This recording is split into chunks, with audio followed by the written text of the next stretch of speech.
ఉమ్మడి వరంగల్ జిల్లాలో కాంగ్రెస్ పార్టీకి బిగ్ షాక్ తగిలింది. మున్సిపల్ ఎన్నికల వేళ పాలకుర్తిలో కాంగ్రెస్కు ఝలకొచ్చింది. పాలకుర్తి కాంగ్రెస్లో తారాస్థాయికి చేరింది అసమ్మతి. కాంగ్రెస్ను వీడి బీఆర్ఎస్లో చేరారు ముఖ్య నేతలు. టీపీసీసీ ఉపాధ్యక్షురాలు ఝాన్సీ రెడ్డితో విభేదించిన తొర్రూరు ఛాంబర్ ఆఫ్ కామర్స్ అధ్యక్షుడు మచ్చా సురేష్ విషయం ఒక వివాదంగా మారింది. మాజీ మంత్రి ఎర్రబెల్లి దయాకర్ సమక్షంలో బీఆర్ఎస్లో చేరారు. మచ్చా సురేష్తో పాటు మరో 500 మంది గులాబీ గుటికి చేరారు. ఇప్పటికే ఝాన్సీ రెడ్డితో విభేదించారు Torrur market committee chairman Tirupati Reddy. ఇక పిఎస్సిఎస్ చైర్మన్ హరిప్రసాద్ కూడా విభేదించినట్లుగా తెలుస్తోంది. రాబోయే మున్సిపల్ ఎన్నికల్లో తమ అభ్యర్థుల గెలుపు కోసం ఇప్పటి నుండే గ్రౌండ్ వర్క్ చేస్తున్నారు అసమ్మతి నేతలు.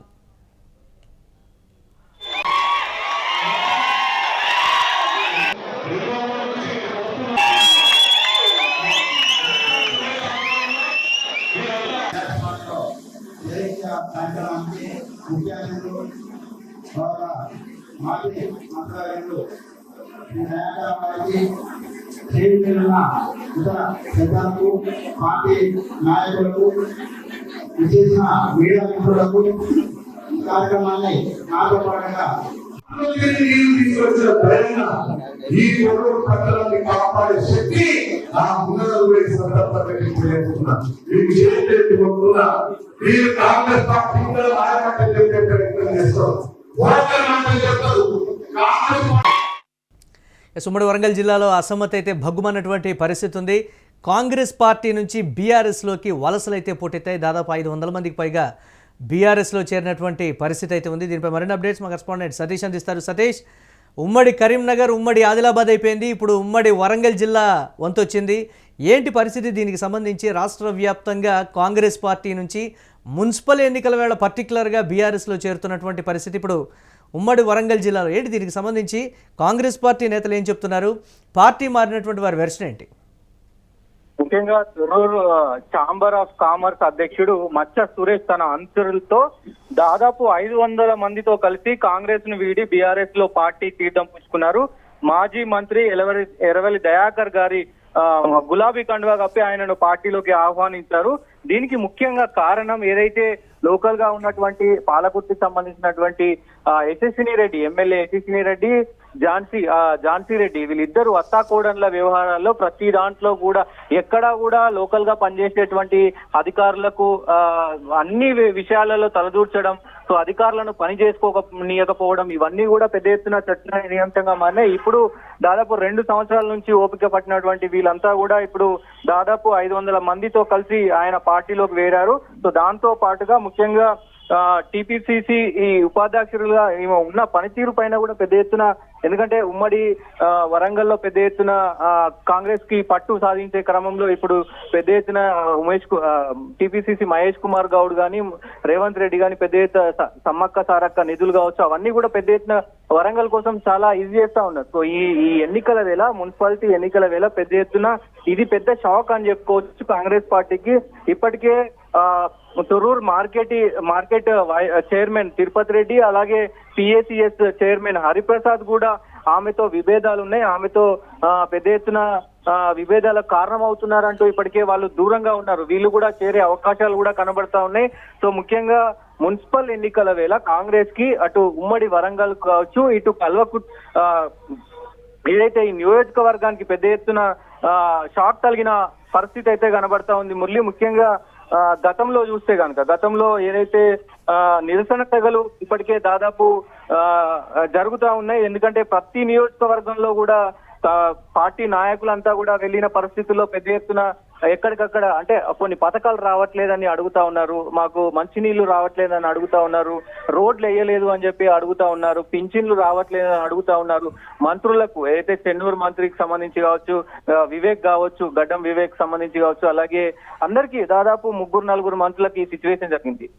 డిప్యూటీ సీఎం బట్టి విక్రమార్క కూడా నిన్న సెగ తగిలింది. దాంతో పాటు నిన్ననే ఏదైతే అంటే జిల్లాలోనే ఎక్కువగా మా పట్టు ఉంది, మేము అక్కడ పట్టు సాధించాము, మేమేంటో చూపిస్తాము మున్సిపల్ ఎన్నికల్లో అని బాహాటంగా కాంగ్రెస్ పార్టీ ధైర్యంగా చెప్తున్నటువంటి పరిస్థితి ఉంది. జిల్లాలోనేమో పరిస్థితి అంతా కూడా అంత రివర్స్లో ఉన్నటువంటి సిచ్యువేషన్ ఉంది కదా. ఏంటి మున్సిపల్ ఎన్నికల వేళ ఈ పరిణామాలకు సంబంధించి ఏం చెప్తోంది కాంగ్రెస్ పార్టీ? అసలు ముఖ్యంగా మున్సిపల్ ఎన్నికల్లో నిజంగా ప్రస్తుతం ఉన్న సిచ్యువేషన్లతో కాంగ్రెస్ కి పెద్ద ఎదురు దెబ్బ అని చెప్పుకోవచ్చు. ఎందుకంటే మాజీ జెడ్పీ చైర్పర్సన్ మూలా రాజురెడ్డి నిన్న ముఖ్యంగా దాదాపు 300 కార్లతో 1000 మంది పైగా అనుచరులతో సో ఆయన కేటీఆర్ సమక్షంలో కండువా కప్పుకున్నారు. సో ఈ షాక్ దాని తర్వాత ఈ రోజు ఏదైతే ఈ 500 మందితో కాంగ్రెస్ ను వీడి ఆయన చేరడం, ఇవన్నీ కూడా ఒకవైపు అసమ్మతి. ముఖ్యంగా కాంగ్రెస్ పార్టీలో కొంతమంది నాయకులు కావాలని వాళ్ళ పనుల కోసమే పనిచేస్తున్నారు. పార్టీ క్యాడర్ పార్టీకి సంబంధించిన వ్యక్తులను కూడా పట్టించుకోవట్లేరు. సో ప్రతి దాంట్లో అంటే అధికారులు చేసే పనులను కూడా వీళ్ళు ప్రతి దాంట్లో వాళ్ళ అధికారం చూపిస్తున్నారంటూ కూడా పెద్ద ఎత్తున విమర్శలు అయితే వస్తున్నాయి. కాంగ్రెస్ మరి ఈ అన్ని ఇప్పుడు వరంగల్ కావచ్చు, అటు నిజామాబాద్ కావచ్చు, ఆదిలాబాద్ కావచ్చు, అన్ని నియోజకవర్గాలకు కూడా ఇప్పటికే మేము అధిక ఫండ్స్ ఇస్తున్నాము. మున్సిపల్ ఎన్నికల వేళ మొత్తం కూడా శంకుస్థాపనలు చేస్తా ఉన్నారు. ఇవన్నిటికి కూడా మరి పెద్ద ఎత్తున అయితే మరి విమర్శలు అయితే వస్తున్న పరిస్థితి కనబడుతోంది. ఏం చేస్తారు ఏంటి? ఇప్పటికే గాంధీ భవన్ లో ప్రస్తుతం టీపీసీసీ అధ్యక్షతన మొత్తం కూడా ఓబీసీ మీటింగ్ జరుగుతా ఉంది మహేష్ కుమార్ గౌడ్ ఆధ్వర్యంలో. సో మున్సిపల్ కార్యాచరణ జిల్లాల వారీగా ఏమేం చేయాలి, ఎలా ముందుకు వెళ్ళాలి, ఇట్లా నిరసనలు వస్తున్న సమయంలో మరి వాటిని ఎలా మనం సద్దుమణించాలి అనే అంటే కాంగ్రెస్ పార్టీలో ఈ అంశాలకు సంబంధించి ఏమైనా రివ్యూ జరుగుతోందా? ఈ స్థాయిలో గ్రౌండ్ లెవెల్లో వ్యతిరేకత కావచ్చు, నిరసనలు వ్యక్తం చేయడం కావచ్చు, ఒకంత అడుగు ముందుకు వేసి పార్టీలు కూడా మారుతున్నటువంటి పరిస్థితి ఉంది అని అంటే ఏంటి అసలు కాంగ్రెస్ పార్టీ పరిస్థితి?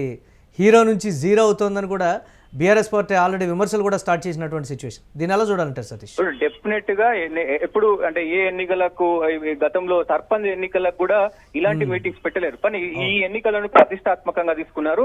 జిల్లాల వారీగా అందరు కార్యకర్తలు, ఎంపీటీసీలు, జడ్పీటీసీలు మొత్తం అందరినీ కూడా గాంధీ భవన్ పిలుచుకొని పెద్ద ఎత్తున ఓబీసీ మీటింగ్స్ పెడతా ఉన్నారు. కార్యకర్తల్ని సమన్వయ మీటింగ్ పెడతా ఉన్నారు. నిన్న జరిగినటువంటి ఏదైతే జీవన్ రెడ్డి ఇష్యూ కావచ్చు, నిజామాబాద్ కు సంబంధించి ఆ ఇష్యూని, దాంతో పాటు ఈ రోజు అంటే అసంతృప్త నేతలు వినే పరిస్థితి ఉందంటారా ఎంత బుజ్జగించినప్పటికీ? డెఫినెట్ గా అందరూ కొంతమంది వచ్చి మహేష్ కుమార్ గౌడ్ కి కొన్ని కంప్లైంట్లు కూడా ఇచ్చిపోతా ఉన్నారు. దీనికి సంబంధించి మేడిపల్లి సత్యం ఇందాక ఒక కంప్లైంట్ ను కూడా మహేష్ కుమార్ గౌడ్ కి ఇచ్చిపోయినట్టు తెలుస్తా ఉంది. దాని డీటెయిల్స్ మనకి ఇంకా త్వరలో రాబోతున్నాయి. ముఖ్యంగా అన్ని ఏదైతే ఇష్యూస్ ఉన్నాయో, ఏవైతే ఇష్యూ బేస్డ్ సంబంధించి నియోజకవర్గాల్లో ఏమేమి ఇష్యూ ఉన్నాయి, ఎవరెవరు తలదూరుస్తా ఉన్నారు, దీనిపైన ఇంకా ఎవరైనా అంటే పనులు సక్రమంగా కాకుండా కొంతమంది కమిషన్ల కోసం ఎగబడుతున్నారంటూ సొంత కాంగ్రెస్ పార్టీలను కొంతమంది చెప్తున్న పరిస్థితులు కనిపిస్తాయి. ఇవన్నిటి మీద కూడా ఇప్పుడు మరి రేవంత్ రెడ్డి దావోస్ పర్యటన తర్వాత పెద్ద ఎత్తున రివ్యూ మీటింగ్ జరిగే అవకాశం అయింది.